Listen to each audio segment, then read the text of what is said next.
Hey everybody, and welcome to the box office rundown for June 15th to June 17th. The Incredibles 2 opens up at number 1 with $182.7 million. That is absolutely crazy. I predicted 142 million, and this 182 million is just gigantic. I think also that it's going to have some good legs, but we'll talk about that in the predictions. It was able to compare to its predecessor, The Incredibles 1, or just known as The Incredibles, that was able to debut with 70.5 million and 103.9 million adjusted. So this blew both numbers out of the water. It was also able to beat Finding Dory's first weekend, which it was predicted that it would be close, but nobody really predicted that it would surpass it by much, but it did. It surpassed it by over nearly $50 million. And if you adjust Finding Dory, it's $141.7 million, so it was still able to clear the adjusted number. It also was the 8th biggest weekend of all time, even surpassing Captain America Civil War by $3 million, which is crazy to think of. And it also, it looks like it was very close to opening up over Age of Ultron. This movie is just gigantic, and nothing's stopping it. It was also it clears the competition for the biggest animated weekend. As you see, those are some of the 5 biggest openers. It shattered those movies to bits this weekend, and that's why it's really more comparable with movies like Beauty and the Beast, which it was able to actually outdo by $8 million. So yeah, that was really good for The Incredibles 2, and I think it's going to do a lot better in the next few weekends too, so we'll have to predict the next weekend. Stick around for the end of the video where I do my predictions.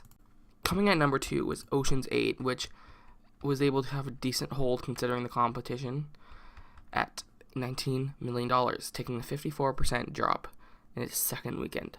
And it was able to just nearly round its way up to $80 million. So that movie is still doing pretty good. At number 3, we have Tag, and that was able to open at $14.9 million in its first weekend. I heard that reviews are kind of mixed, so I wouldn't expect this movie to stick around long. I think it was just because there's such a drought of movies right now that everybody's just rushing out to see whatever they can see besides The Incredibles 2, which is targeted toward the younger audience, but still, that $180 million was not made with just children. It was made in droves by the people that were children in The Incredibles 2 when the first Incredibles came out, going to take their kids to the theaters if they do have kids at that point, which a lot of them do, since it's been 14 years. So a lot of these people that were kids are in their 20s now, and still there was a lot of people even that like the movie that were maybe even born after 2004 when it came out that really liked the movie. So for number 4, we have Star Wars Solo, a Star Wars story, whatever. It was able to only stick at 10 million for its 4th weekend, which you'd never think that would happen for a Star Wars movie ever. Took a 36% drop, which isn't bad, but at the same time, the number is just it's going to surpass 200 million, but not by far.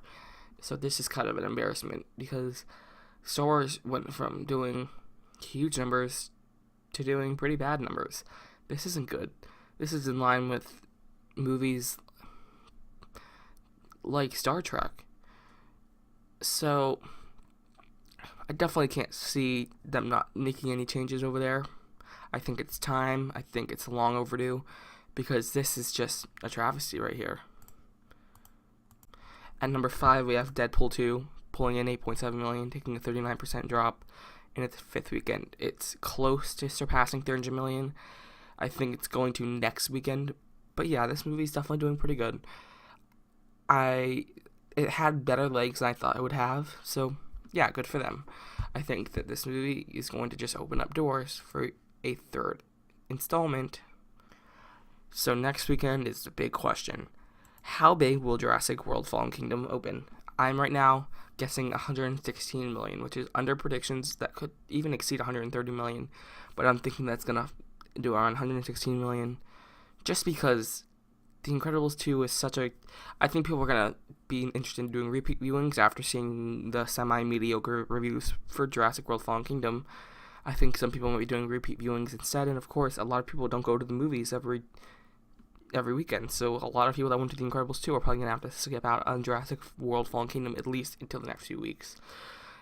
And I also think The Incredibles 2 is going to have a decent hold with $88 million in its second weekend, which would be the second biggest weekend for an animated movie ever. Just taking only a 52% drop. For the size of the movie that is a good drop. I think that it's going to also hold better over the next weeks, and I think it might actually win the 4th of July weekend. It's too early to tell how Jurassic World Fallen Kingdom will actually do, but I'm thinking that it could edge it out. Or if not, they'll just kind of program each other. But yeah, I'm thinking that The Incredibles 2 is going to have some fantastic legs, and a 52% drop for a movie that big is actually pretty good legs. So I want to thank you guys so much for watching. I will be back here next week to do another edition of the Box Office Rundown.